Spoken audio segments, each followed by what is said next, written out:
U nënshkrua këtë të martë në Tiranë deklarata e përbashkët e bashkëpunimit në fushën e mbrojtjes ndërmjet Shqipërisë, Kroacisë dhe Republikës së Kosovës.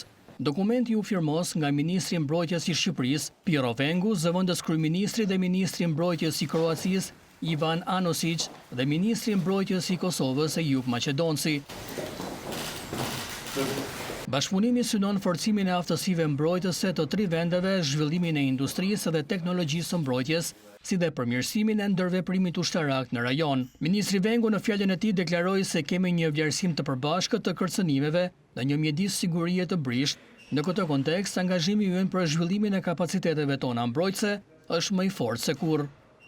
Kosova, Shqipëria dhe Kroacia ndajnë një vlerësim të njëmend, qoftë të kërcënimeve në rajon, qoftë edhe të rrezikeve që i kanosën Europës juglindore në këto momente të veçanta, qoftë nga pikpamja e sigurisë, qoftë nga pikpamja e zhvillimeve në zonën lindore të kontinentit tonë. Ministri i Mbrojtjes i Kosovës, Ejub Maqedonci, theksoi se synimi i bashkëpunimit nuk është kërcënim për askënd, por mesazh për ata që synojnë të kërcënojnë rajonin.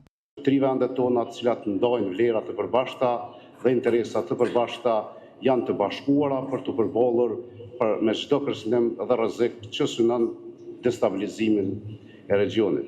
Ministri i Mbrojtjes i Kroacisë, Ivan Anosic, vlerësoi këtë marrëveshje si një hap të rëndësishëm për forcimin e sigurisë dhe stabilitetit në rajon. Gjithashtu, Shqipëria dhe Kroacia do të punojnë ngushtësisht për unifikimin e qëndrimeve politike në mbështetje të aspiratave të qytetarëve të Kosovës për integrim të plotë në strukturat rajonale dhe euroatlantike.